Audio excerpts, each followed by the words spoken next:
ಆತ್ಮೀಯ ಸಹೋದರ ಸಹೋದರಿಯರೇ, ನಿಮಗೆಲ್ಲರಿಗೂ ತುಂಬು ಹೃದಯದ ವಂದನೆಗಳು. ಉಪಕಾರಕ್ಕೆ ಅಪಕಾರ ಮಾಡುವುದು ಮನುಷ್ಯನ ಸ್ವಭಾವಗಳಲ್ಲಿ ಒಂದು. ನಾಬಾಲನು ಇದಕ್ಕೆ ಉದಾಹರಣೆಯಾದರೆ, ಯೇಸು ಕ್ರಿಸ್ತನು ದೇವರಿಗೆ ವೈರಿಗಳಾದ ನಮ್ಮನ್ನು ಪ್ರೀತಿಸಿ ಉಪಕಾರಿಯಾದನು. ಕುಡಿಕತನ, ದುಂದೌತಣವು ನಮ್ಮ ಜೀವಿತವನ್ನು ದೇವರಿಂದ ದೂರ ಮಾಡಿ ನಾಶನಕ್ಕೆ ನಡೆಸುತ್ತದೆ. ಆದುದರಿಂದ ಅನುದಿನವೂ ದೇವರ ವಾಕ್ಯಕ್ಕೆ ವಿಧೇಯರಾಗೋಣ. ಪ್ರಿಯರೇ, ಕಾರ್ಯಕ್ರಮ ವೀಕ್ಷಿಸಿ ಕರೆ ಮಾಡಿ ಈ ಸೇವೆಯನ್ನು ಬೆಂಬಲಿಸಿರಿ. ಕರ್ತನಲ್ಲಿ ಪ್ರೀತಿಯುಳ್ಳ ದೇವಜನರೇ, ಜೀವ ಕೊಡುವ ರೊಟ್ಟಿ ನಾನೇ, ನನ್ನ ಬಳಿಗೆ ಬರುವವನಿಗೆ ಹಸಿವೆಯಾಗುವುದಿಲ್ಲ ಎಂಬುದಾಗಿ ಹೇಳಿದಂಥ ನಮ್ಮ ರಕ್ಷಕನಾದ ಯೇಸು ಕ್ರಿಸ್ತನ ಮಹಿಮೆಯ ನಾಮದಲ್ಲಿ ನಿಮ್ಮೆಲ್ಲರಿಗೂ ಹೃದಯಪೂರ್ವಕವಾದ ಪ್ರೀತಿಯ ವಂದನೆಗಳು. ಪ್ರಿಯರೇ, 1ನೇ ಸಮುವೇಲನ ಪುಸ್ತಕದ ಅಧ್ಯಯನದಲ್ಲಿ ನಾವು ಮುಂದೆ ಸಾಗುವಾಗ ಇಂದು ನಾವು 1ನೇ ಸಮುವೇಲ 25ನೇ ಅಧ್ಯಾಯ 4 ಮತ್ತು 5ನೇ ವಚನವನ್ನು ಗಮನಿಸೋಣ. ಅಲ್ಲಿ ಹೀಗೆ ಬರೆದದೆ: ನಾಬಾಲನು ಉಣ್ಣೆ ಕತ್ತರಿಸುತ್ತಿದ್ದಾನೆಂಬ ವರ್ತಮಾನವು ಅಲ್ಲಿ ಅರಣ್ಯದಲ್ಲಿದ್ದ ದಾವೀದನಿಗೆ ಮುಟ್ಟಿದಾಗ ಅವನು 10 ಮಂದಿ ಸೇವಕರನ್ನು ಕರೆದು ಅವರಿಗೆ, ನೀವು ಕರ್ಮೇಲಿನಲ್ಲಿರುವ ನಮ್ಮ ಸಂಬಂಧಿಕನಾದ ನಾಬಾಲನ ಬಳಿಗೆ ಹೋಗಿ ಅವನ ಕ್ಷೇಮ ಸಮಾಚಾರವನ್ನು ವಿಚಾರಿಸಿರಿ ಎಂಬುದಾಗಿ. ಪ್ರಿಯರೇ, ದಾವೀದನು ನಾಬಾಲನ ಆಸ್ತಿಗೆ ರಕ್ಷಣೆಯನ್ನು ಒದಗಿಸಿದ್ದನು. ಅವನಲ್ಲಿ ಒಂದು ಸೈನ್ಯವಿತ್ತು. ಅವನು ನಾಬಾಲನ ಸೊತ್ತುಗಳನ್ನು ಅಪಹರಿಸಿ ಅವನ ಕುರಿಗಳನ್ನು ತಮಗೆ ಆಹಾರವಾಗಿ ತೆಗೆದುಕೊಳ್ಳಬಹುದಿತ್ತು. ಆದರೆ ಅವನು ಹಾಗೆ ಮಾಡಲಿಲ್ಲ. ಬದಲಾಗಿ ಕುರಿಗಳಿಂದ ಕಳ್ಳರನ್ನು, ದರೋಡೆಗಾರರನ್ನು ದೂರವಿರಿಸಿದ್ದನು. ನಾಬಾಲನಿಗೆ ಸಹಾಯವಾಗಿ ಅವನು ಅನೇಕ ಕಾರ್ಯಗಳನ್ನು ಮಾಡಿದ್ದನು. ಈಗ ದಾವೀದನಿಗೆ ಆಹಾರದ ಅವಶ್ಯವಿದ್ದರಿಂದ ತನ್ನ ಸೇವಕರನ್ನು ಸಹಾಯ ಕೇಳಲು ಕಳಿಸುತ್ತಾನೆ. 1ನೇ ಸಮುವೇಲ 25ನೇ ಅಧ್ಯಾಯ 9 ಮತ್ತು 10ನೇ ವಚನ ಹೀಗೆ ಹೇಳುತ್ತದೆ: ದಾವೀದನ ಸೇವಕರು ಹೋಗಿ ಅವನ ಹೆಸರಿನಲ್ಲಿ ಈ ಮಾತುಗಳನ್ನೆಲ್ಲ ನಾಬಾಲನಿಗೆ ತಿಳಿಸಿ ಉತ್ತರ ಕಾಯುತ್ತಿರಲು, ನಾಬಾಲನು ಅವರಿಗೆ, ದಾವೀದನಾರು, ಈಶಾಯನ ಮಗನಾರು, ಯಜಮಾನರನ್ನು ಬಿಟ್ಟು ಓಡಿ ಹೋದ ಸೇವಕರು ಈಗಿನ ಕಾಲದಲ್ಲಿ ಎಷ್ಟು ಮಂದಿ ಇಲ್ಲ ಎಂಬುದಾಗಿ. ಪ್ರಿಯರೇ, ದಾವೀದನು ಸೌಲನನ್ನು ವಂಚಿಸಿ ಓಡಿ ಬಂದವನಿರಬೇಕೆಂದು ನಾಬಾಲನು ನೆನೆಸಿದನು. ಮುಂದಕ್ಕೆ ನೋಡೋಣ.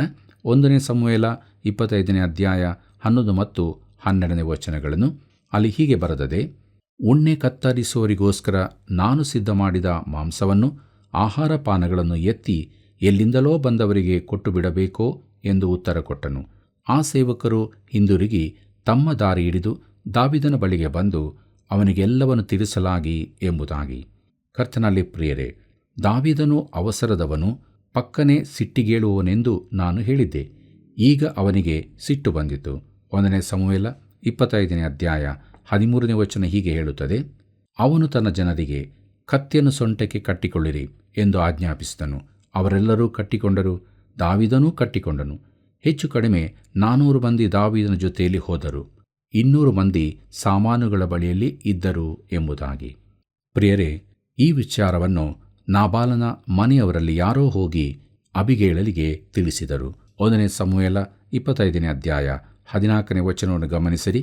ಅಲ್ಲಿ ಹೀಗೆ ಬರೆದದೆ: ನಾಬಾಲನ ಸೇವಕರಲ್ಲೊಬ್ಬನು ಅವನ ಹೆಂಡತಿಯಾದ ಅಬಿಗೈಲಳಿಗೆ, ಅರಣ್ಯದಲ್ಲಿರುವ ದಾವೀದನು ನಮ್ಮ ದಣಿಯ ಕ್ಷೇಮ ವಿಚಾರಕ್ಕಾಗಿ ದೂತರನ್ನು ಕಳಿಸಲು ದಣಿಯು ಬಂದವರ ಮೇಲೆ ಬಿದ್ದು ಬೈದನು ಎಂಬುದಾಗಿ. ಪ್ರಿಯರೇ, ನಡೆದ ಸಂಗತಿಯನ್ನು ತಿಳಿದ ಅಬಿಗೈಲಳು ಕೂಡಲೇ ಕಾರ್ಯ ಪ್ರವರ್ತಳಾಗುತ್ತಾಳೆ. ಮುಂದಕ್ಕೆ ನಾವು 1ನೇ ಸಮುವೇಲ 25ನೇ ಅಧ್ಯಾಯ 18ನೇ ವಚನದಿಂದ 20ನೇ ವಚನದವರೆಗೆ ನೋಡೋಣ.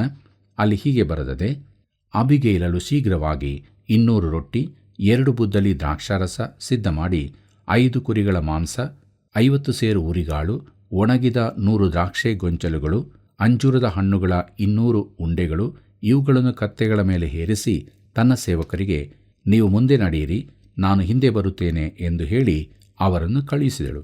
ಗಂಡನಾದ ನಾಬಾಲನಿಗೆ ಏನೂ ತಿಳಿಸಲಿಲ್ಲ.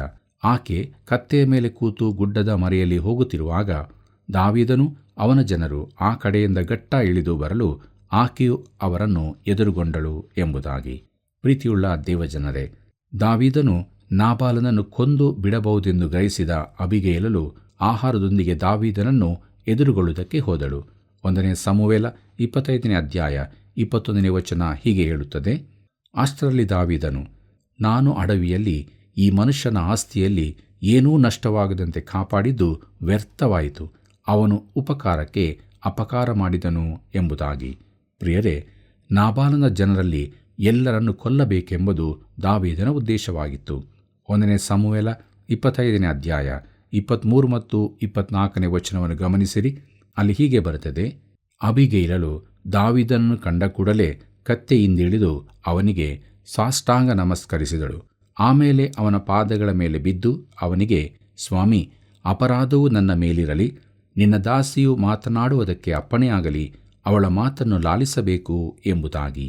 ಪ್ರೀತಿಯುಳ್ಳ ದೇವಜನರೇ, ದಾವೀದನು ತುಂಬ ಸಿಟ್ಟುಗೊಂಡು ಬಹುವೇಗವಾಗಿ ಗುಡ್ಡದಿಂದ ಇಳಿದು ಬಂದನು.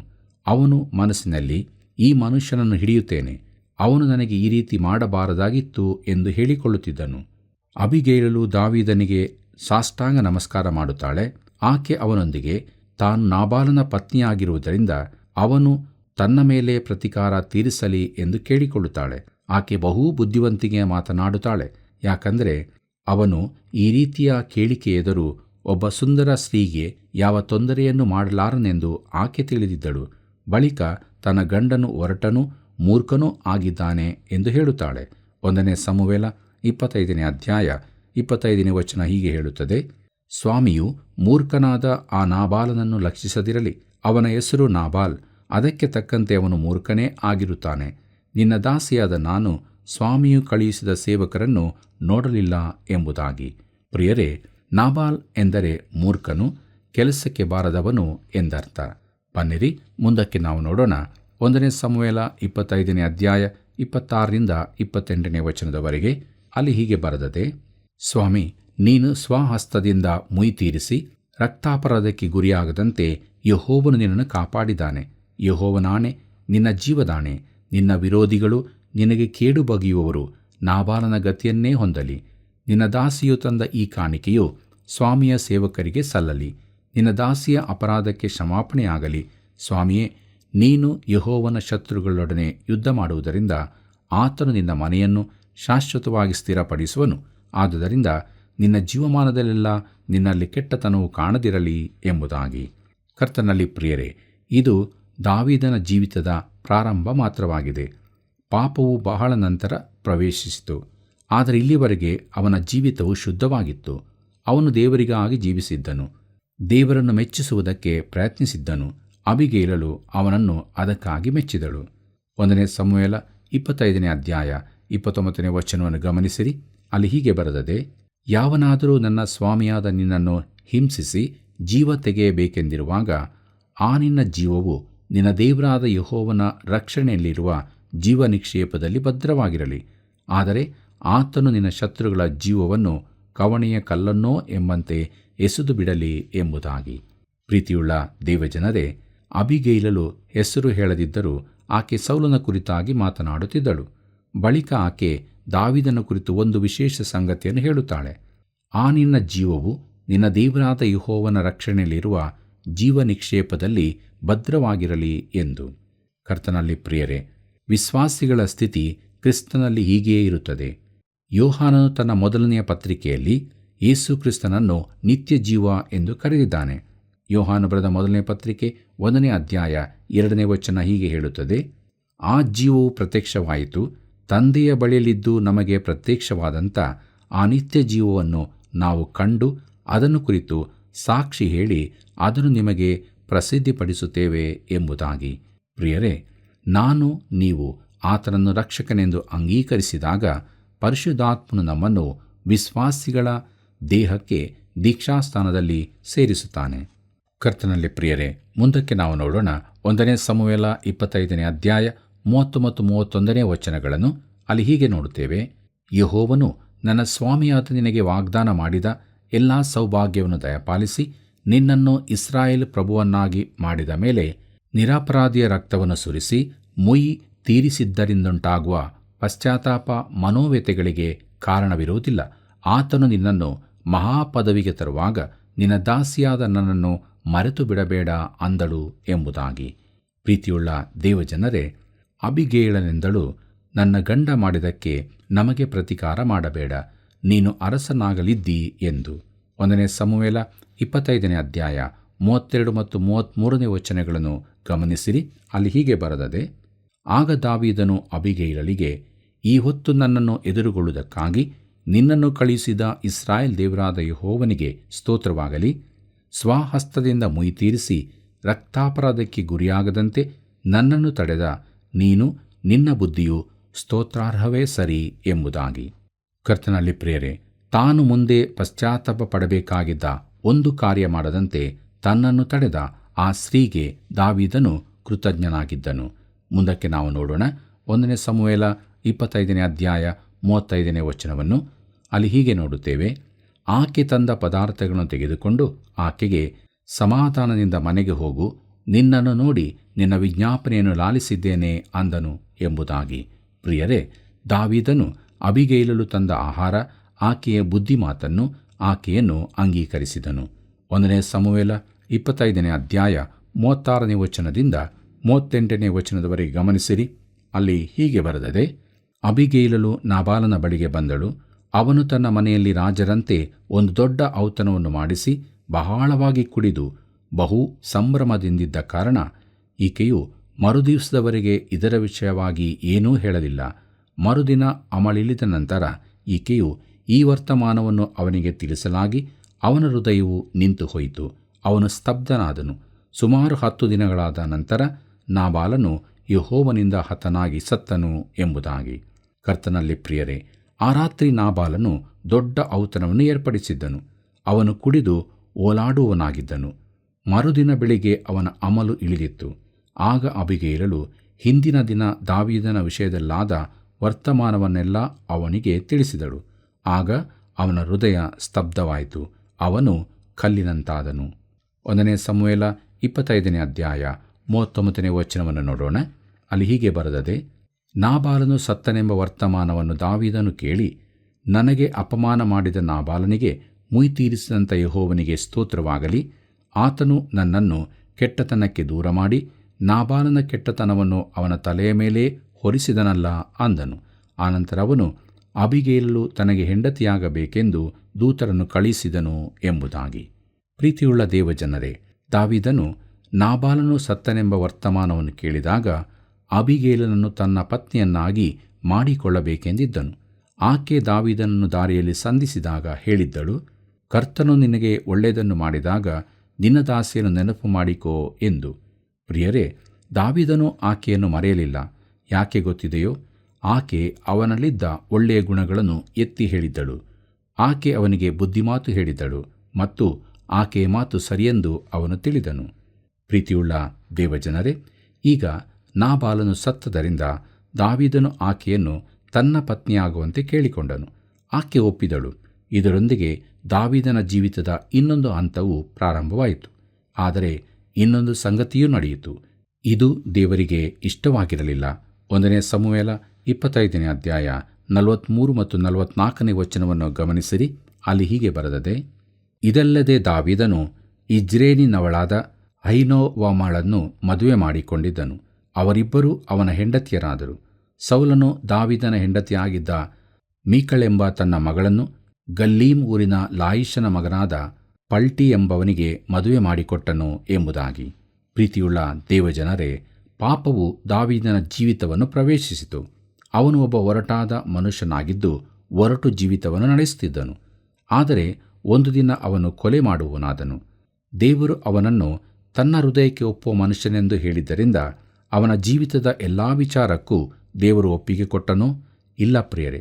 ದಾವೀದನು ದೇವರಿಗಾಗಿ ಒಂದು ಭವ್ಯ ದೇವಾಲಯ ಕಟ್ಟಬೇಕೆಂದಿದ್ದಾಗ ದೇವರು ಬೇಡ ಎಂದು ಹೇಳಬೇಕಾಯಿತು. ಅವನ ಜೀವಿತದಲ್ಲಿನ ಪಾಪದ ಕಾರಣದಿಂದಾಗಿ ದೇವರು ಅವನಿಗೆ ಆಲಯ ಕಟ್ಟಲು ಅಪ್ಪಣೆ ಕೊಡಲಿಲ್ಲ. ಪ್ರೀತಿಯುಳ್ಳ ದೇವಜನರೇ, ಮುಂದಕ್ಕೆ ನಾವು 1 ಸಮುವೇಲನ ಪುಸ್ತಕದ 26 ಮತ್ತು 27ನೇ ಅಧ್ಯಾಯಗಳನ್ನು ಧ್ಯಾನ ಮಾಡೋಣ. ಇದರ ಮುಖ್ಯ ಪ್ರಸ್ತಾಪ ದಾವೀದನು ಮತ್ತೊಮ್ಮೆ ಸೌಲನ ಪ್ರಾಣವನ್ನು ಉಳಿಸಿದ್ದು, ದಾವೀದನು ಫಿಲಿಷ್ಟಿಯರ ದೇಶಕ್ಕೆ ಹಿಂದೆ ಹೋದದ್ದು, ಜೀಫ್ ಅರಣ್ಯದಲ್ಲಿ ದಾವೀದನು ಮತ್ತೊಮ್ಮೆ ಸೌಲನ ಪ್ರಾಣವನ್ನು ಉಳಿಸಿದನು. ಸೌಲನಿಗೂ ದಾವೀದನಿಗೂ ಇರುವ ವ್ಯತ್ಯಾಸಗಳನ್ನು ಗಮನಿಸಿರಿ. ದಾವೀದನು ದೇವರ ಆಯ್ಕೆ ಎಂಬುದು ಸೌಲನಿಗೆ ಸರಿಯಾಗಿ ಗೊತ್ತಿತ್ತು. ಆದರೂ ಅವನನ್ನು ಕೊಲ್ಲಲು ಪ್ರಯತ್ನಿಸಿದನು. ಸೌಲನು ದೇವರಿಂದ ಅಭಿಷೇಕಿಸಲ್ಪಟ್ಟ ಅರಸನೆಂದು ದಾವೀದನಿಗೆ ತಿಳಿದಿತ್ತು. ಆದ್ದರಿಂದ ಅವನನ್ನು ಉಳಿಸಿದನು. 1 ಸಮುವೇಲ 26ನೇ ಅಧ್ಯಾಯ ಮೊದಲಿನ 2 ವಚನಗಳನ್ನು ಗಮನಿಸಿರಿ.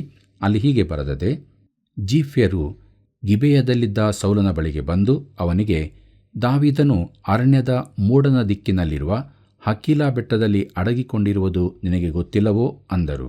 ಆಗ ಸೌಲನು ಇಸ್ರಾಯೇಲ್ಯರಲ್ಲಿ ಶ್ರೇಷ್ಠರಾದ 3,000 ಮಂದಿ ಸೈನಿಕರನ್ನು ಆರಿಸಿಕೊಂಡು ದಾವೀದನನ್ನು ಹುಡುಕುವುದಕ್ಕೋಸ್ಕರ ಜೀಫ್ ಅರಣ್ಯಕ್ಕೆ ಹೋಗಿ ಎಂಬುದಾಗಿ.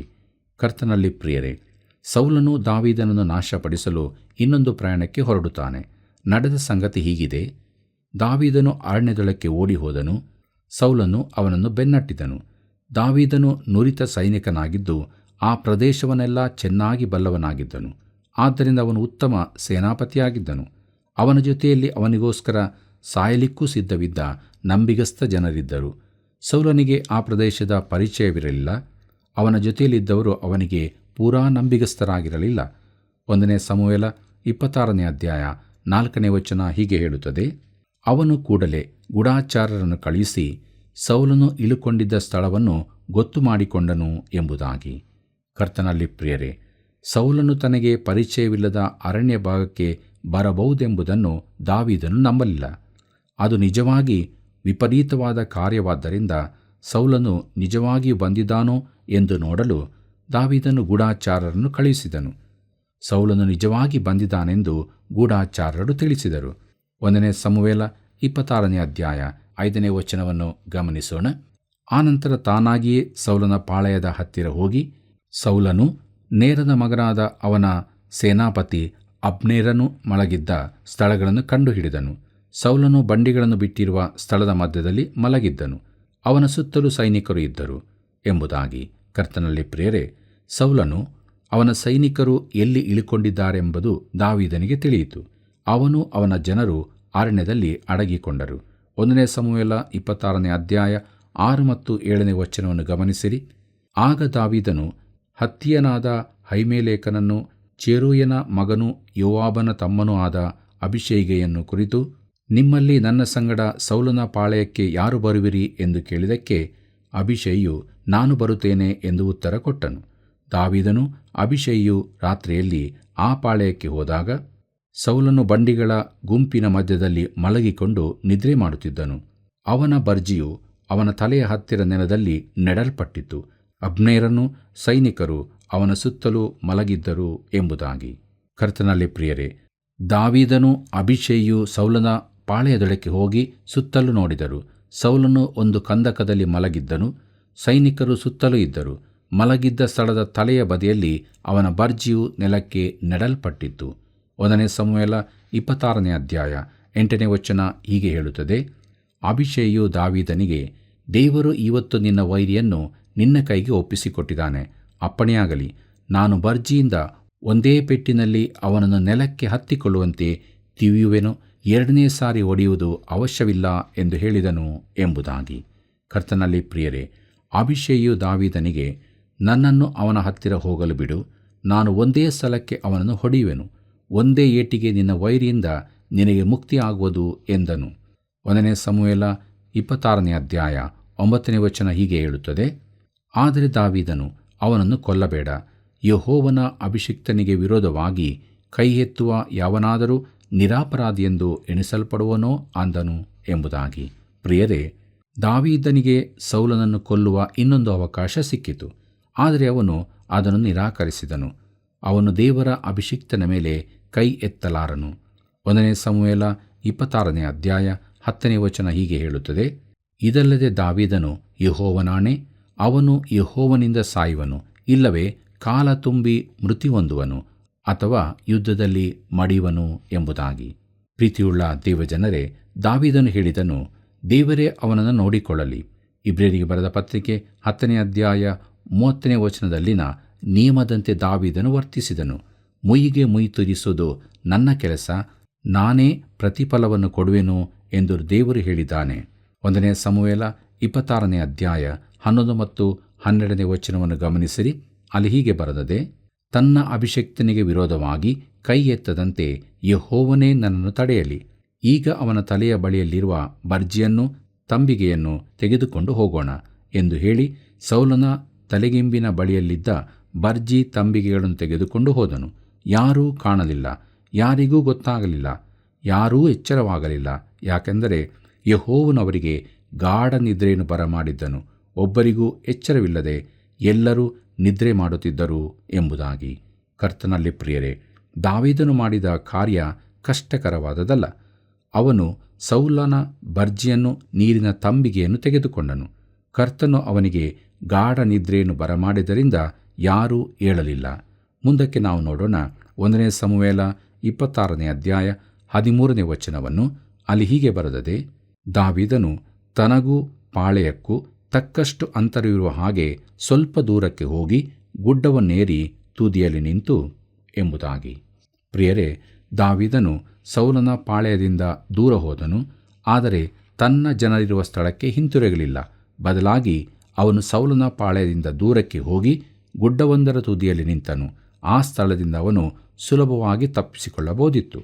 ಕರ್ತನಲ್ಲಿ ಪ್ರಿಯರೇ, 1 ಸಮುವೇಲ 26 ಅಧ್ಯಾಯ 14 ವಚನದಿಂದ 17 ವಚನದವರೆಗೆ ಗಮನಿಸಿರಿ. ಅಲ್ಲಿ ಹೀಗೆ ಬರೆದದೆ, ಅಬ್ನೇರನೇ, ಕಿವಿಗೊಡುವುದಿಲ್ಲವೋ ಎಂದು ನೇರನ ಮಗನಾದ ಅವನಿಗೂ ಸೈನಿಕರಿಗೂ ಕೇಳಿಸುವಂತೆ ಕೂಗಲು ಅಬ್ನೇರನು ಅರಸನನ್ನು ಕೂಗುವ ನೀನಾರು ಎಂದು ಕೇಳಿದನು. ದಾವೀದನು ಅಬ್ನೇರನಿಗೆ, ನೀನು ಶೂರನಲ್ಲವೋ? ಇಸ್ರಾಯೇಲ್ಯರ ನಿನಗೆ ಸಮಾನರಾರು? ನೀನು ನಿನ್ನ ಒಡೆಯನಾದ ಅರಸನನ್ನು ಯಾಕೆ ಕಾಯಲಿಲ್ಲ? ಜನರಲ್ಲೊಬ್ಬನು ಒಳಕ್ಕೆ ಹೊಕ್ಕು ನಿನ್ನ ಒಡೆಯನಾದ ಅರಸನನ್ನು ಕೊಲ್ಲಬೇಕೆಂದಿದ್ದನು. ನೀನು ಹೀಗೆ ಮಾಡುವುದು ಸರಿಯಲ್ಲ. ಯೆಹೋವನಾಣೆ, ಆತನ ಅಭಿಷಿಕ್ತನಾಗಿರುವ ನಿಮ್ಮ ಒಡೆಯನನ್ನು ಕಾಯದಿರುವ ನೀವು ಮರಣಕ್ಕೆ ಪಾತ್ರರೇ ಹೌದು.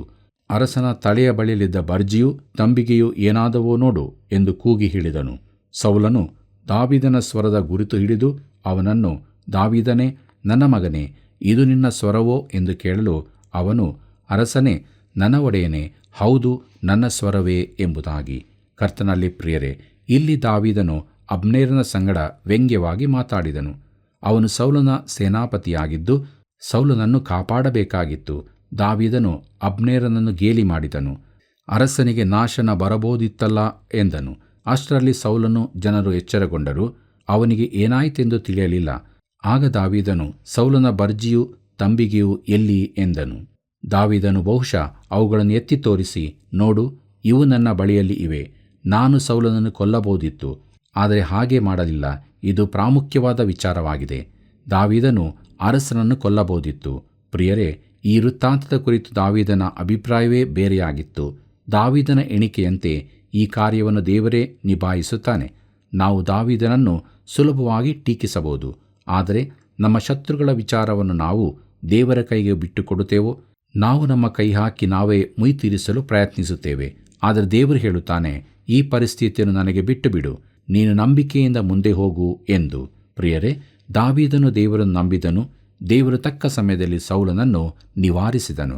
ಕೊನೆಯದಾಗಿ 1 ಸಮುವೇಲ 26 ಅಧ್ಯಾಯ 25 ವಚನವನ್ನು ಗಮನಿಸೋಣ. ಅಲ್ಲಿ ಹೀಗೆ ಬರೆದದೆ, ಆಗ ಸೌಲನು ದಾವೀದನಿಗೆ, ನನ್ನ ಮಗನೇ ದಾವೀದನೇ, ನೀನು ಆಶೀರ್ವಾದ ಹೊಂದು, ನೀನು ಹೇಗೋ ಮಹಾಕಾರ್ಯಗಳು ನಡೆಸಿ ಸಫಲನಾಗುವಿ ಎಂದು ಹೇಳಿ ತನ್ನ ಊರಿಗೆ ಹೊರಟನು. ದಾವೀದನು ತನ್ನ ದಾರಿ ಹಿಡಿದನು ಎಂಬುದಾಗಿ. ಪ್ರೀತಿಯುಳ್ಳ ದೇವಜನರೇ, ಸೌಲನು ತಾನು ತಪ್ಪು ಮಾಡಿದ್ದೇನೆಂದು ಒಪ್ಪಿಕೊಂಡು ದಾವೀದನ ಬೆನ್ನಟ್ಟುವುದನ್ನು ಬಿಟ್ಟುಬಿಟ್ಟನು.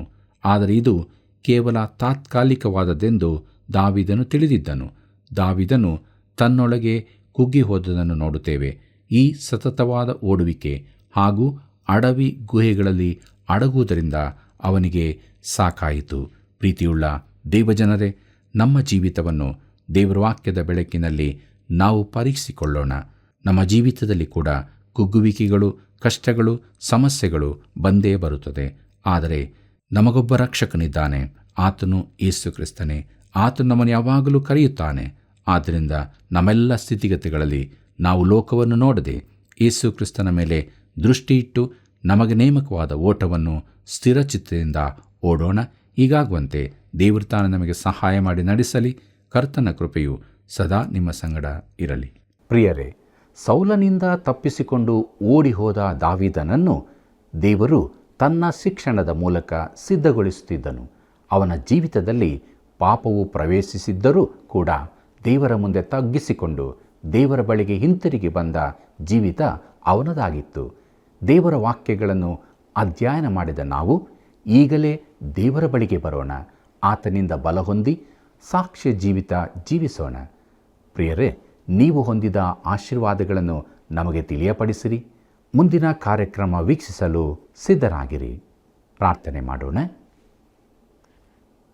ಅನುದಿನವೂ ನಮ್ಮ ಭಾರವನ್ನು ಹೊರುವಂಥ ನಮ್ಮ ರಕ್ಷಕನಾದ ಯೇಸು ಸ್ವಾಮಿಯಲ್ಲಿ ತಂದೆಯಾದ ದೇವರೇ, ನಿನ್ನ ವಾಕ್ಯದ ಮೂಲಕವಾಗಿ ನಾವು ತಿಳಿದುಕೊಂಡದ ಸತ್ಯಗಳಿಗಾಗಿ ನಿನ್ನನ್ನು ಕೊಂಡಾಡುತ್ತೇವೆ.